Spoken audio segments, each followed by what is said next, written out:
What if one of the most debated figures in human history wasn't just a man, but a mystery still unfolding? Today we're diving into a question that has challenged historians, scientists, and believers for centuries. Did Jesus really exist? And if so, what actually happened after the crucifixion? Joining me today is Dr. Timothy Burbery, literary scholar, geomythology expert, and lifelong student of the Bible, who brings a fascinating perspective that sits right at the crossroads of history, myth, and faith. We're not just talking mythology today. This conversation goes deeper. We explore how ancient myths, physical evidence, and eyewitness accounts collide, and whether stories like the resurrection belong in history or in legend. From the embarrassment criterion in biblical scholarship to comparisons with figures like King Arthur and mythic archetypes, this is one of those conversations that might just challenge what you think you know. Because today on Truth Be Told, we're asking the big question: is the story of Jesus the greatest truth ever told or the most powerful myth ever created? I'm Tony Sweet with Truth Be Told. Please welcome to the Truth Be Told studios for the first time, geomythical expert, Dr. Timothy Burbery. Well, we have Dr. Tim. Do you go by Tim or Timothy? Tim is fine, yeah. So Burbery, I hope I'm saying it sounds like Burbery to me, so. yeah, it's Burbery, so you're very close. Wonderful. Well, thank you so much for being here. And we tried to get you in the studio back in December, and I'm kind of glad it worked out because Easter's coming up, and with everything, that's going on in the world, I think this is a perfect timing to have this discussion again. And I know, we might as well jump into it, as in, I interviewed Dr. Richard Carrier, and you had some thoughts on the interview I did with him about history and faith. Could you kind of tell me, after seeing this interview we did, and I encourage people to go back and take a listen to it, but what was your thoughts on the interview we did? Yeah. Thanks, Tony. Yeah, it was very interesting. It was provocative, and I think you guys were kind of aiming for that, kind of stirring things up. So right. I always like a good debate, a good discussion, and he seems like definitely a smart guy. I'm not trying to present myself as an ancient historian, so he's really done his homework. And I'm a literary scholar. I do literary studies, literary right. theory, geomythology.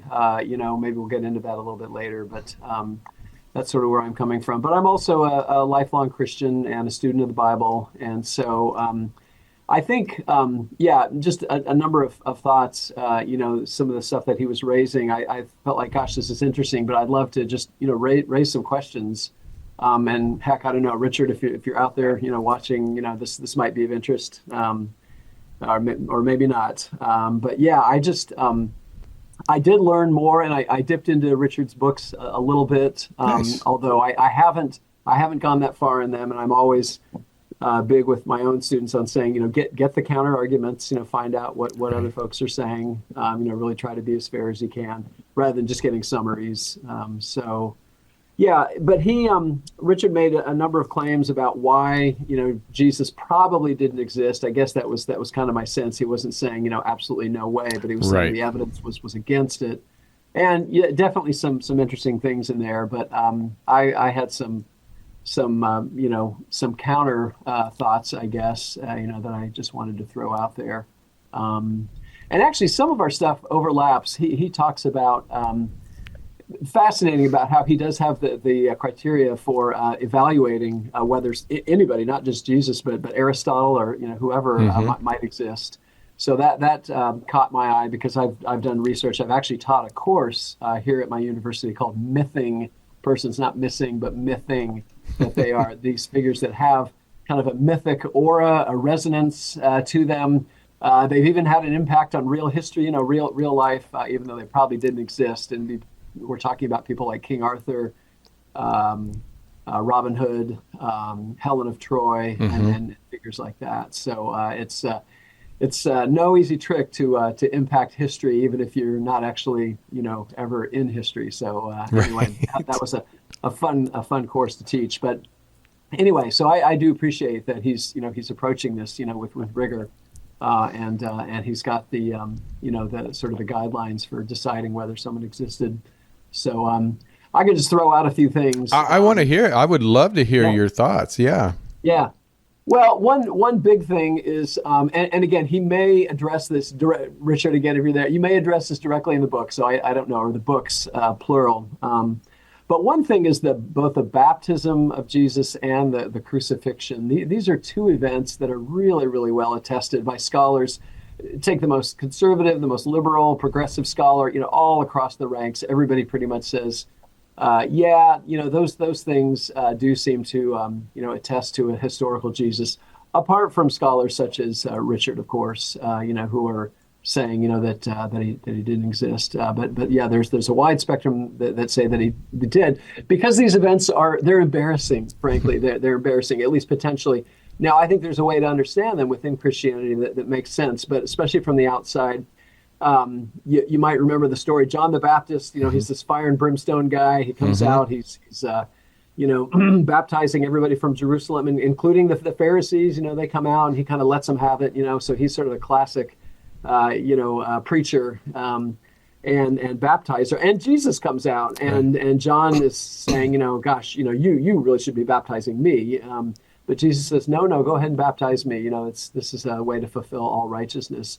But anyway, it's a small moment, but it's a big deal. And you might end up thinking, why would Christ need baptism, right? If he's God, wouldn't it make more sense for him just to go to stand on the banks of the River Jordan and say, I'm just going to watch everybody, but I'm God up here, so I don't need the baptism, but I'm watching you guys, and Right. Good for you, right? But he doesn't. He takes part, So that's one thing. And then the other thing is the crucifixion. Again, it's such a scandalous event.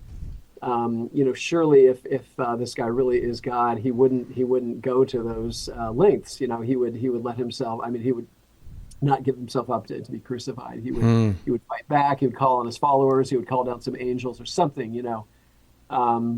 So the logic is this: it's sort of the embarrassment criteria, right? Or potentially embarrassing items are put there because they really happened. They really happened, rather than just airbrushing them out of history. You would actually, put them in there and say, yeah, these are a little bit difficult to understand, but they really did take place, and they're put in there for a reason. That's one thing. Richard also talks a fair bit about Paul's letters, which did come first. They Right. were early, maybe even within about 15 or 20 years of the actual event. So maybe around AD 45, AD 50, fairly close to Jesus' death in 33 AD. Why does that matter? Because these were public documents. And they didn't do footnotes back in the day, back in antiquity, but they did do eyewitnesses, Right. And if you're making a statement, you can say, yeah, so-and-so saw this happen, or, talk to that guy over there. And when Paul is making these statements, for example, about the 500 witnesses, of the resurrection, he talks about that in 1 Corinthians 15. He's going out on a limb a little bit, and someone could say, well, Paul, who are you talking about? Show me one of these 500, who are you referring to? And again, this is all within living memory. Again, if he were writing, hundreds of years after the Right. fact, he could kind of say anything he wants, right? But because it's within living memory, there are people there to correct him and say, no, that I was there, that didn't happen, or, that never took place. That's one thing. I also kind of felt like Richard was underselling the Gospels a little bit as historical sources. And I know this is tricky. The dating of the Gospels, it's been disputed a lot. Scholars are probably still, going round and round on this. But I think there's general agreement that the Gospel of Mark is the first one. It's based on the eyewitness testimony of Peter. Peter, of course, being kind of the lead disciple. And there are a number of scholars that say it was fairly early. Maybe it was written in about 60 AD, maybe 65 AD, somewhere around there. And again, Richard had mentioned the fire in Rome, that destroyed Rome. That was Right. in 64 AD. And so the gospel, the first gospel, was also written right around that time as well. So he did mention there are these these other sources like Tacitus and Josephus, these other historians who were not gospel writers, but who are referencing Christ. But he is right that they do come a little bit later, and potentially they could have been influenced by the Christian writers. But the Gospels themselves, I think, are striking. They have a lot of detail, a lot of names. Again, Rufus, Alexander, this guy, that guy. Again, people who are right there in the early church, and at least in theory, you could go and knock on their door and say, "Hey, did that healing really take place? Did that miracle really happen or not?" Right. Can I ask you before you go on real quick? Can I ask you real quick, if you were one of the leaders back in that time of choosing really what gospels that they really wanted to highlight and put in the Bible, because there was a lot of gospels that did not make it into the Bible itself. Was there any gospels that you would choose that? I'm assuming that you've read other gospels besides what's in the Bible, but was there any other gospels that you would have chosen to put into the Bible? Yeah, good question. I think I would stick with the four that are there, and I think I would also say that I feel like they're really self-authenticating. This idea that there was a big conspiracy and there are all these other gospels floating around. They're there. I mean, people can read them on the internet. Gospel of Peter, Gospel of Thomas. They just they're interesting, but they just don't really add up to that much to me. I think it's the Gospel of Thomas that has Jesus as a young boy going around turning his friends into pigeons because he was mad at them. Well, okay, that's kind of a funny, charming story. Right. It doesn't really fit. That one probably could have. Yeah.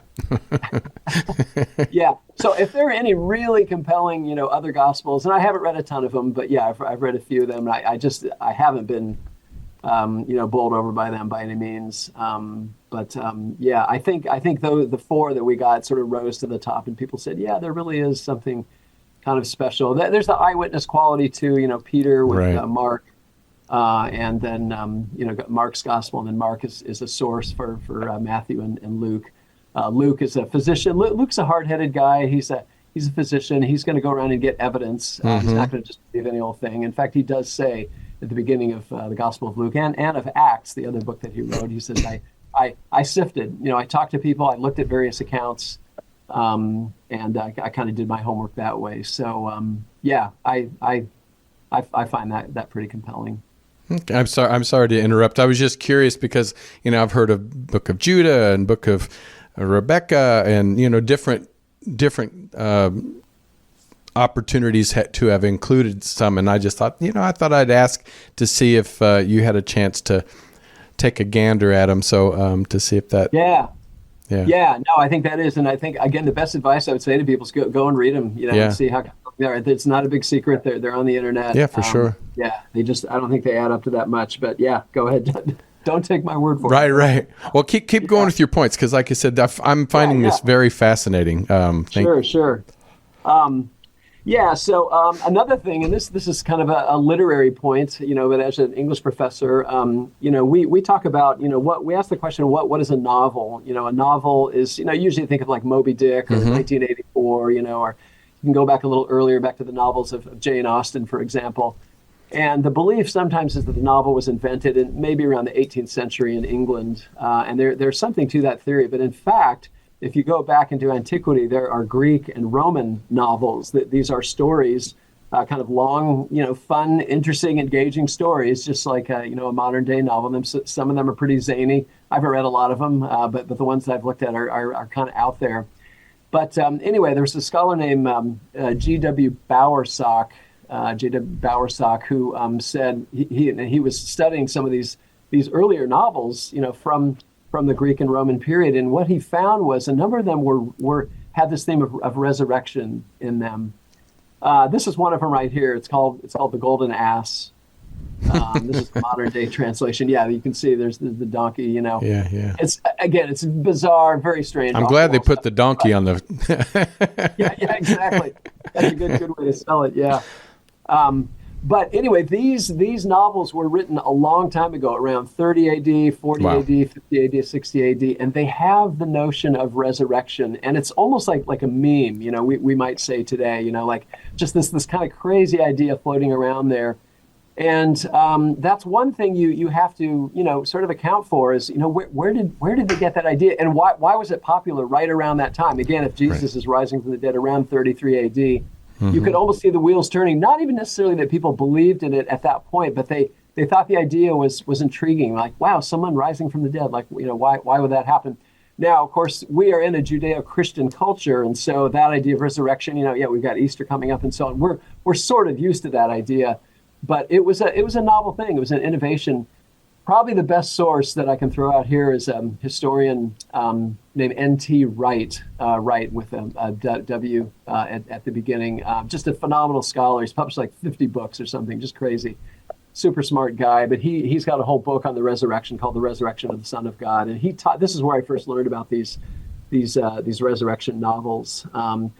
But one of his big points in that book is to go through various views of resurrection in antiquity. Zoroastrians, Egyptians, even the Jews.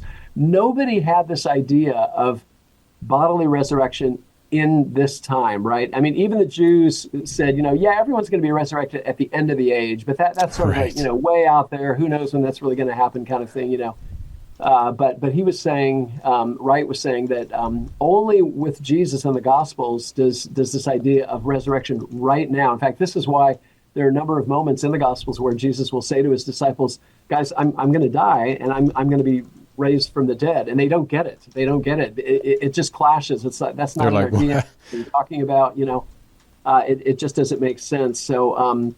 There may be other explanations. Maybe there was some really creative, person, who came up with that idea just off the top of his head. It's possible.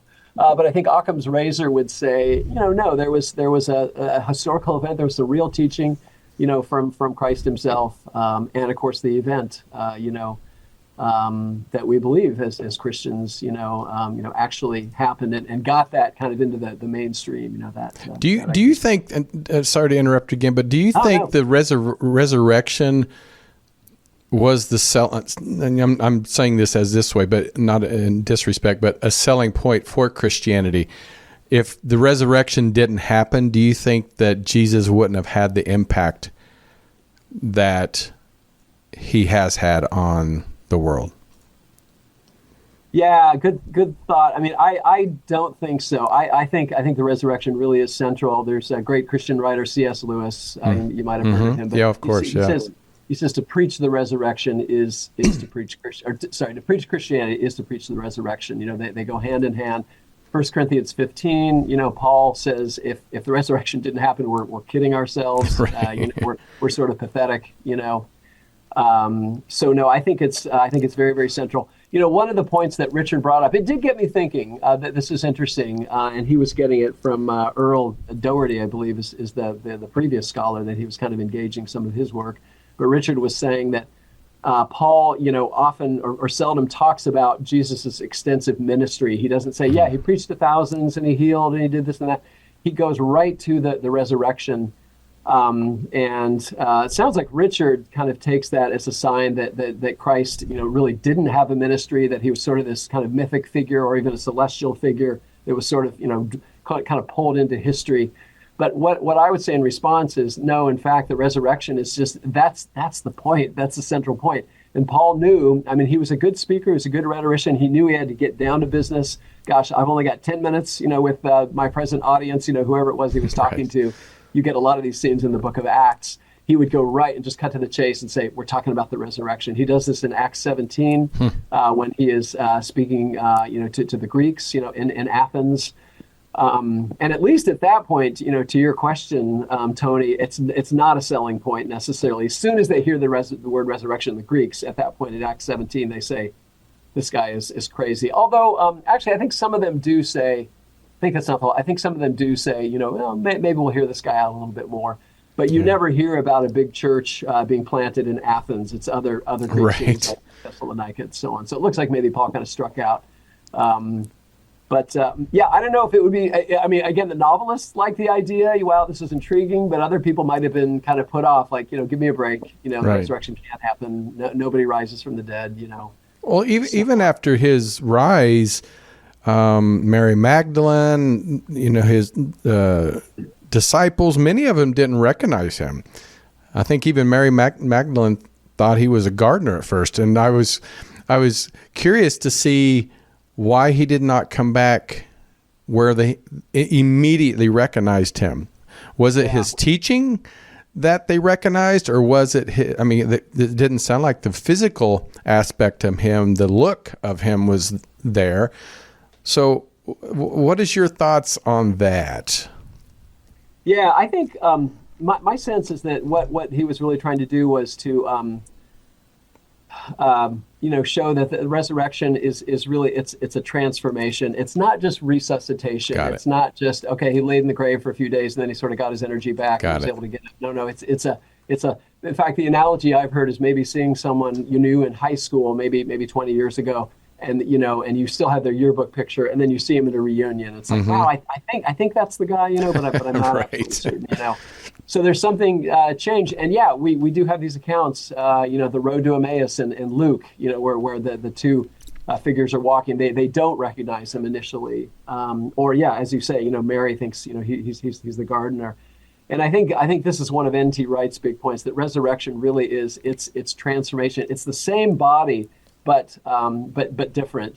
There's both continuity and difference and change as well. It's not merely just sort of continuation, like, oh great, I get to live for 10 more years or something. Right. It's there's really a full blown change, kind of a rebirth, if you will. Do you think science and faith? Do you think science and belief ever will fully align when it comes to miracles? Because this was this, of all accounts, the resurrection is a miracle. So I can see the doubt in your face, but yeah, no, it's funny you should mention it, because I actually I joke with my wife. I say that I'm actually a scientist trapped in the body of an English professor. I love what I teach. I love literature, but I'm passionate about science too, and that comes up with the geomythology stuff. I'm an amateur. I'm not a trained scientist, but I do read a lot of science, both popular and scientific papers. And I've got a number of scientist friends, so I can ask them my dumb questions about geology or whatever it is, and they're always really nice about it. But so I do have some sense, of kind of how science works and how a system like Christianity works. So I think there can be some overlap. I mean, I do. One thing I will say when it comes to miracles is sometimes I think people are looking for proof, right? Just absolute proof. I need something ironclad, like 2 + 2 is 4. Give me that and everything's fine. But in fact, a number of scholars, there's really been kind of a revolution in the way that we know things. Epistemology, it's kind of the fancy word for it. It's much more kind of faith-based for everybody, right? That faith is always a part of it. You can't go, like right now, I can't check, I'm sitting on the second floor of my building. I can't check, every rivet and every screw. Hopefully the building's not going to come down on top, right? But I'm living by faith, right? This building is going to hold up, and we do that constant. I'm going to get in my car later. I have faith, that it's going to hold together, right? So we're all living our lives, constantly by faith. I think in a way, for myself, I would say, I think for the resurrection, that there's good evidence. There's good evidence. Is there slam dunk proof? No, I don't think so. But I don't think there's slam dunk proof for anything in a way. I think there's always going to be that element of belief, of personal investment. So I guess in a way, science, and something like Christianity, could get on the same page with that and say, yeah, we're kind of approaching this in somewhat similar ways. Right. I thought of this the other day about Jesus, the resurrection. Mary goes in, they can't find his body. And I've heard many times, because I've interviewed people over the years talking about potentially, or even read articles, oh, we might have found the tomb of Jesus, the bones of Jesus. I mean, I don't know how we'll ever determine 100% that it's going to be Jesus' bones or remains.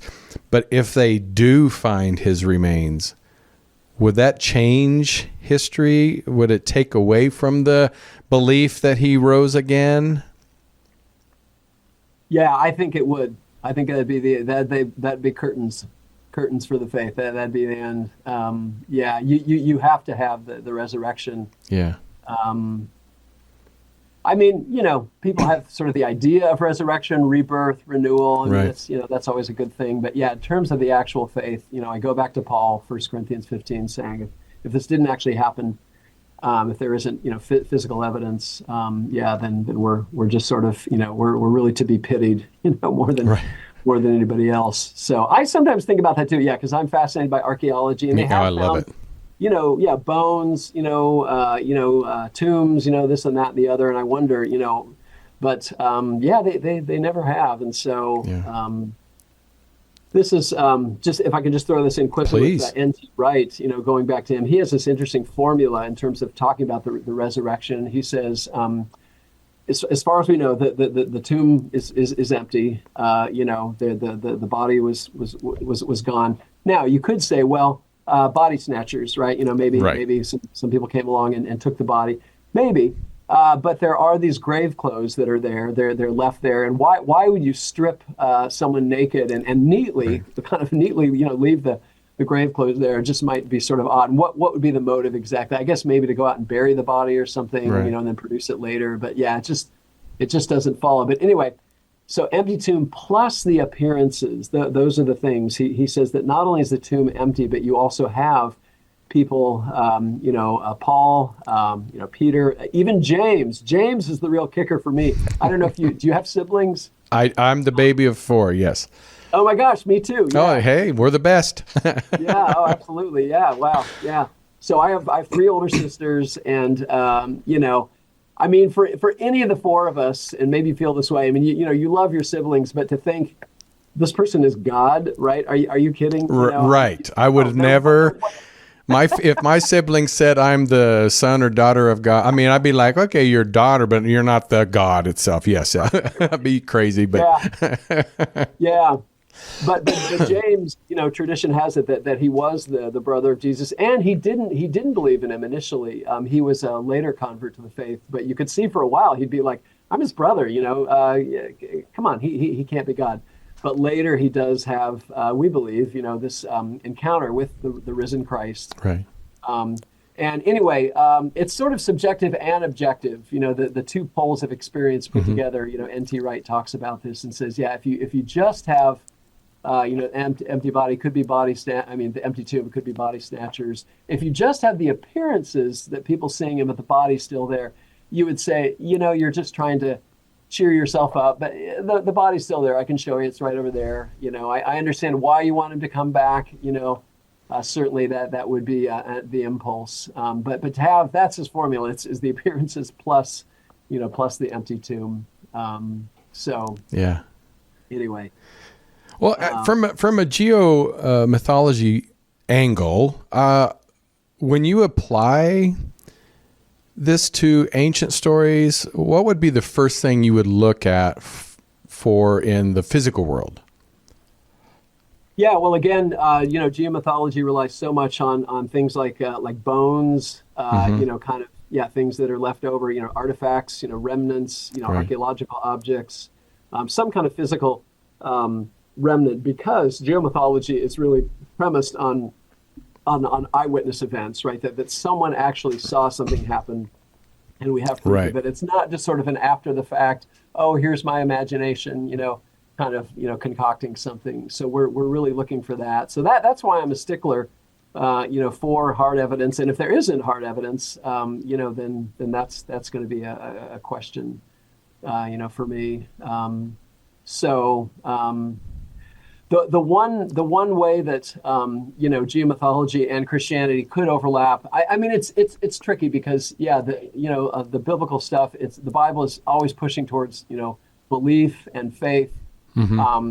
that's part of it. I mean, I could say, yeah, I'm going to maybe try to give someone evidence for the resurrection, but the belief still has to be there. There's got to be that investment. It's Right. not going to be just this completely watertight, set of a kind of type of logic, or like a mathematical equation or something like that. Yeah. But I would say, and this is one way where I sort of agree with Richard, although I don't know what he'd think of this, is that I think the school of thought that he's working on kind of the paradigm is called the mythic Christ, or Christ, as a myth. And I would agree up to a point, except, and I'm riffing on something that both C.S. Lewis and J.R. Tolkien, author of Lord of the Rings, they were friends.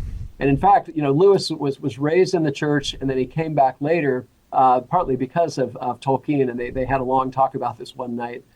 But they were chatting as two Oxford professors, kind of walking around, having some high-flown intellectual conversation. Right. And they got into mythology, and Lewis said, I love myths. I love the old stories, Greek myth, Celtic myth, Norse myth, and so on.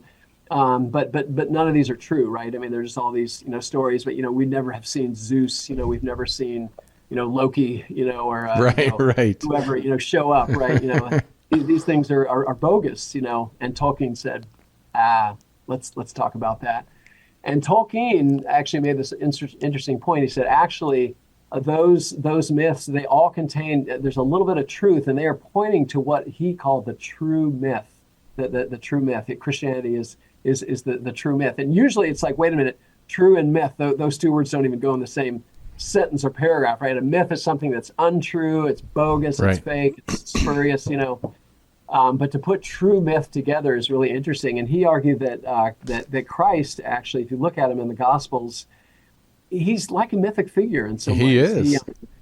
His first miracle, he changes water into wine. Now, folks may or may not know this, but Bacchus, Bacchus is the wine god, in Greek mythology. He brings wine onto the scene, right? When Bacchus shows up, you're going to have a great party, Orion is another figure. We talk about Orion's belt, that's one of the constellations, or part of one of the constellations that folks know. You can see the 3 stars, up in the heavens. Well, in mythology, he's a giant who walks on the water, right? Among other things. That's one of his things. Well, here's Christ, walking on the water.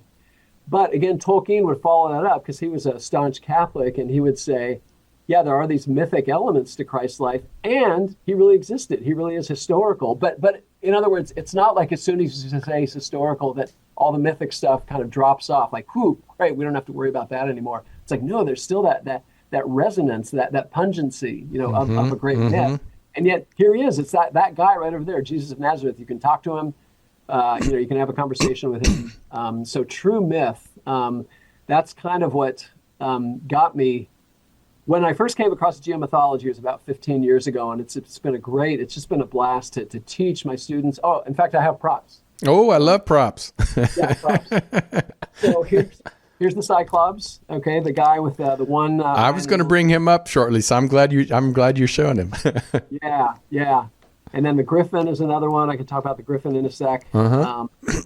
He's part lion, part eagle. But, the Cyclops, he's got the one eye in the middle of his head. And right. Geomythology speculates, we don't know for sure because, again, these stories are quite old. But a lot of those stories have kind of originated from countries that have a lot of seismic, a lot of earthquakes and so on, a lot of activity, like Greece and Italy to this day. And oftentimes, bones would kind of weather out, or there'd be an earthquake, and you'd see a bone the next day, or maybe a skull of an elephant. Now we know today that was an elephant that they dug up a long time ago. Right. But they didn't know that. These are prehistoric folks, thousands of years ago. They might have known of elephants, but elephants are far away. They live down in Africa, places like that. They wouldn't have thought of elephants right there. And so they dig this thing up, and think of it. You can put yourself in their sandals, right? You get this. Oh, I'm sure.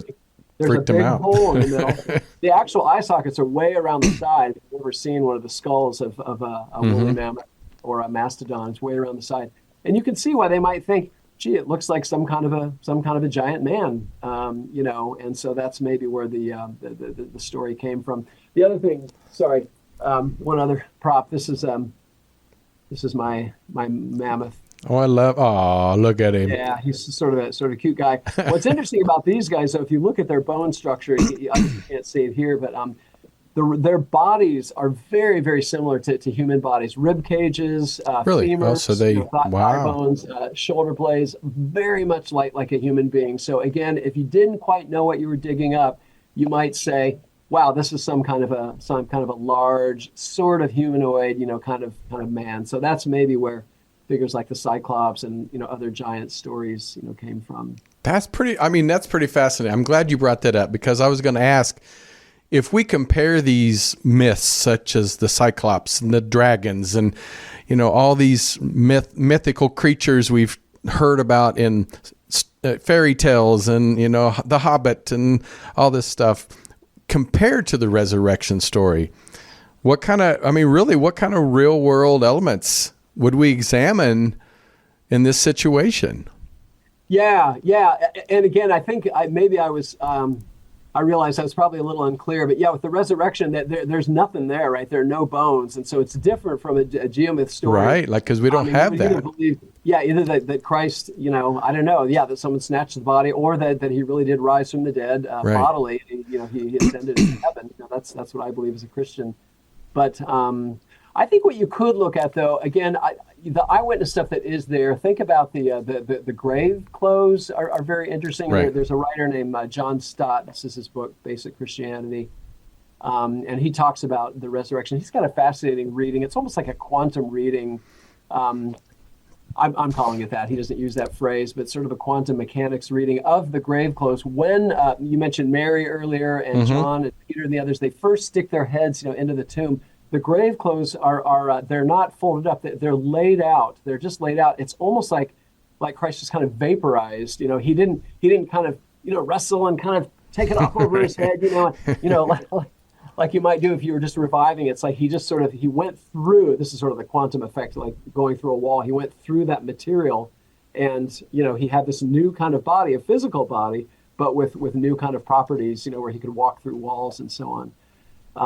And the quantum thing I'm just mentioning is, in quantum theory, you can have a ball go through a wall and come out the other side, and no problem, right? So maybe there's a quantum effect, going on there. But anyway, so you could look at things like that, and say, look at the grave clothes, why are they set up? And in fact, that's in the Gospel of John. When they look in, they believe at that point. They don't even have to see the risen Christ at that point. They're just like, oh my gosh, look at the way the grave clothes are laid out here. The only explanation is he kind of departed from them. He kind of vaporized, and went into this kind of new bodily state. So, yeah, I've heard over the years that there were many different stories that sound even before Jesus, that sounded very much what Jesus was. What he did, how he healed people, through different religions. So I'm curious, and I'm not trying to say Jesus never happened. In fact, I grew up as a Christian, so I just find this fascinating. I love looking for truth, and I love looking for different alternatives.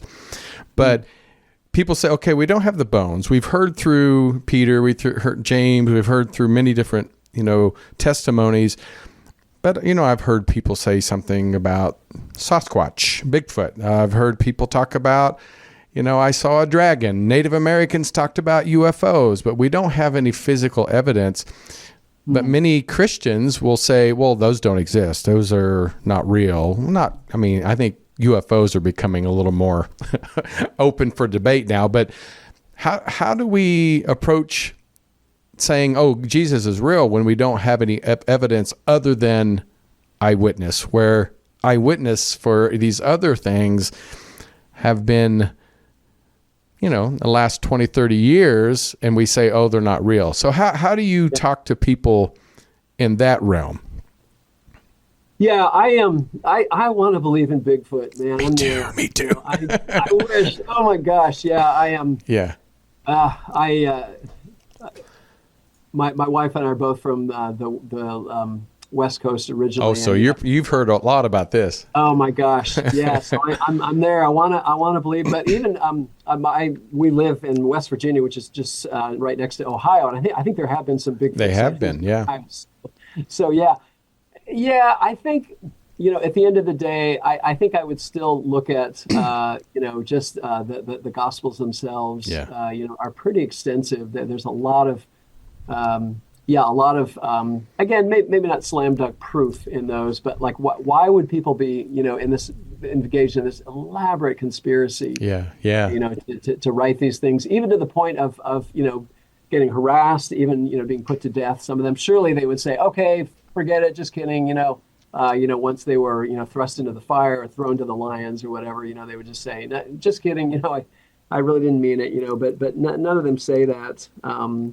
So I think, I think that's a big part of it. Again, the eyewitnesses, we don't have this today, but at the time, when the Gospels came out, a quick story. I teach, you mentioned it at Marshall University, and it's there on the screen. But Marshall, the one thing that people might know about us is we had this horrendous plane crash back in, it was a while ago now, back in 1970, and the entire football team died. Oh, Horrible. that was Marshall.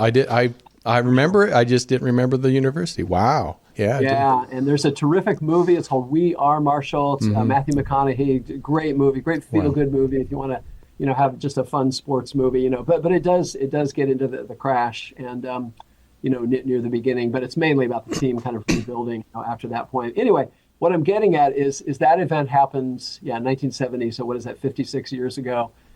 It's a while ago, and yet I still know people like in my church, in the community, even now. I mean, a few folks at Marshall, a lot of them are retiring, but they remember that day with crystal clarity. Oh, yeah. They say, I was sitting right there on the sofa. I had a drink in my hand, and the news came on TV. I mean, it's just it's such a powerful moment. And I think that's how it would have been with the Gospels. There was something so compelling, about Jesus's life that people would have really registered it and gotten it right and said, we want to write this down or record it. Maybe not initially. Yeah, maybe it was more kind of oral tradition. I think Richard did suggest that maybe, Nero, with Nero trying to blame the fire in Rome on Christians, maybe they were, I think one speculation is that the Gospel of Mark was written to kind of counter that and say, no, look, let me explain who we are. We're not just these crazy people, trying to tear down Rome.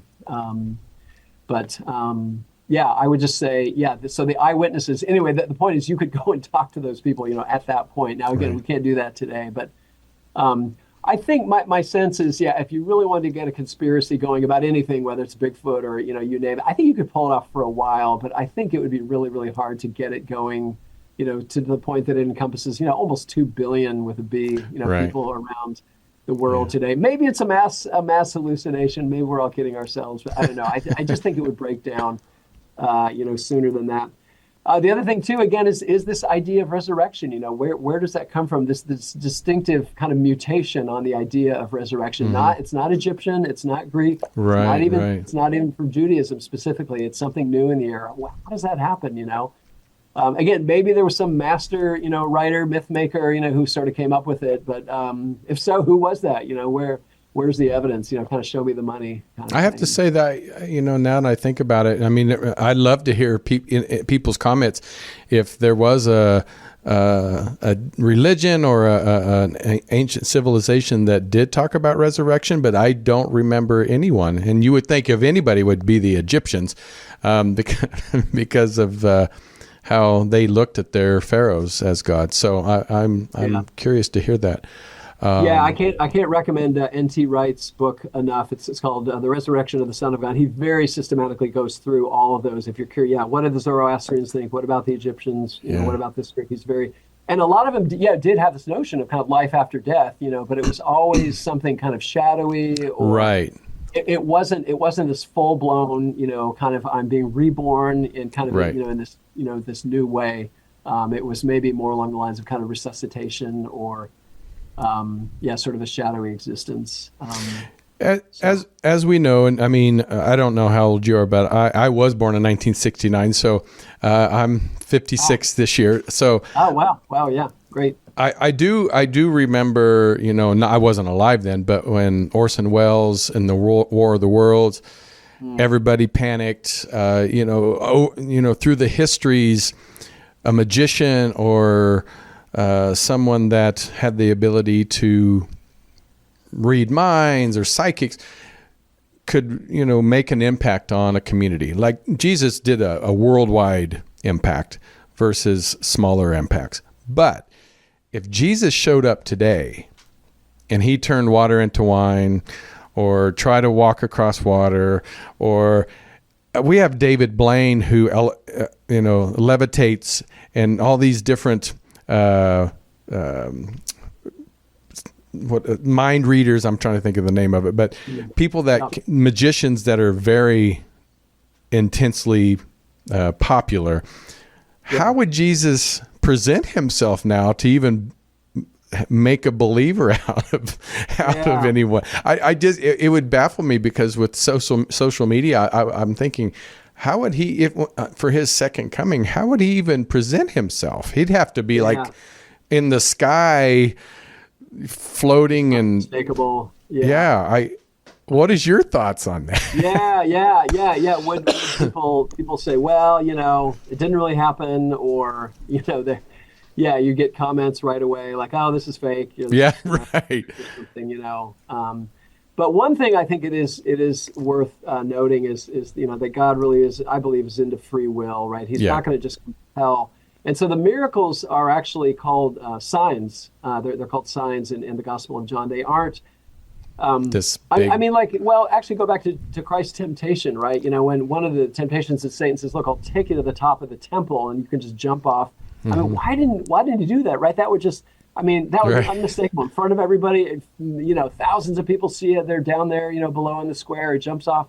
Okay, you're God, right? And I think it does, at least with his first coming. Second coming, maybe it's a different story. But the first coming, there's a sense of he wants to kind of exercise our faith, our trust, to say, I'm going to give you pretty good evidence, but I'm not going to give you just a knockdown, slam dunk argument, because that's too easy, right? Anybody can. Right.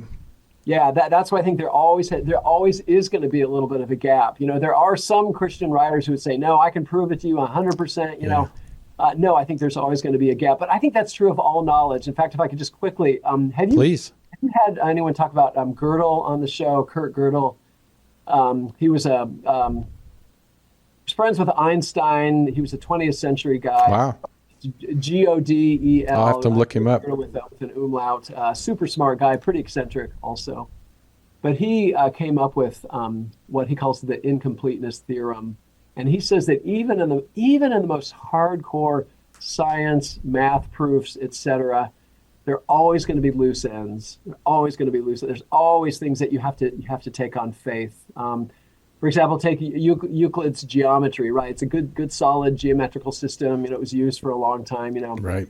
But even in that system, Euclid has to say at the beginning, he has to say, now let this be this, or let a point be this, or let just go with me. I'm giving you some axioms. Take it on faith, so to speak. And there's always going to be that faith element in any kind of knowing. It's not. In fact, a lot of times people say to me, "Oh, you're a person of faith," and I want to say, "Well, yeah, isn't everybody?" Yeah, in a sense, Yeah, for sure. So anyway, I think there's a courtesy, a divine courtesy on God's part to say, I'm going to reveal myself in the first coming, but I'm not going to make it a slam dunk. Now today, I don't know. Yeah, it might be different. It may have to, but maybe it's the but you have to believe the faith that and speaking of faith, before we close, do you think these stories, such as the resurrection, say more about human need for hope than the actual event itself? Because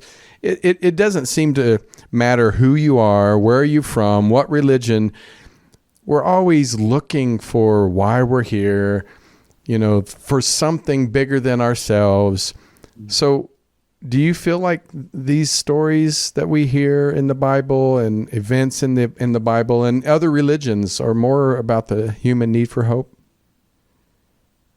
I think so. I mean, again, it's hard to, make a fully blanket statement on that. But I do think, I believe God has put eternity in our hearts. We have that hunger. We want to, we have that passion for meaning and significance and purpose. We don't want to just live our lives kind of in an empty way. Yeah. So I think that's a divine sort of, kind of mystery or question, that's planted, within all of us. So I think we do resonate with the gospel stories. I would also say even with stories, like Lord of the Rings, the Return of the King, or King Arthur, we're looking for, someone sort of like a Christ figure, Yeah. to come in, even if we're not necessarily a practicing Christian. I think it resonates with us. And again, but this is back to Tolkien's point. He would say, right, there are all these myths, kind of stories out there. Let me tell you sort of the master story, that kind of ties all that together. That is the fulfillment of all that stuff. You don't have to set that stuff aside, but this is the fulfillment. This is one that actually steps into history in a way that, you would never have a conversation with Zeus, as I was saying, or I don't know, any of the other gods. But here is the God, and you can know him. You can have a relationship with him. So. Love it. Well, Dr. Tim Burbery, thank you so much. You were great. I hope you come back again. I'm sure we have a lot more discussions of things that we can dive into. But in the meantime, how do people find you, follow you, all that good stuff? Because I'm sure they'll want to hear and learn more about you. Yeah, well, if I can just do a quick plug, this is my Please. book on geomythology. It's on Amazon, and it's just a good kind of survey, kind of overview of what geomythology is. So just kind of the basics, and you can check that out. Also, I really want to recommend. I have a TED Ed video. Oh, nice. That it was just a blast to make it. I had the idea, I did the script, but the team was great, phenomenal visuals. It's gotten a lot of views. And if you just want to get your feet wet, what is geomythology exactly? You want to just take 5 minutes and get a quick thrash. It's really enjoyable. It's talking about dragon myths and stories, but tying into the larger theme of geomyth. So we love dragons here on Truth Be Told. Oh yeah, absolutely, yeah. Well, you are the best. Yeah, thanks, Tony. I really enjoyed it. I hope people walk away from this learning some new things. And if you're a Christian, I hope it strengthens, who you are. And if you're not, I always say, I think everybody's here for a reason. Every religion is here for a reason, so we can learn and understand each other. And I love your perspective on this, and I really appreciate you sharing it today. Thanks, Tony. I really enjoyed it. All right. Well, thank you, everybody, for tuning in. We appreciate you for being here, and we hope you come back every Friday for another great episode of someone that brings their knowledge, their experience to you guys. And if you have any suggestions, please, I love hearing it. Many of these topics come directly from you. So, but until next time, I'm Tony Sweet with Truth Be Told on the Club Paranormal Network. Take care of yourself and each other. Have a good one. Bye.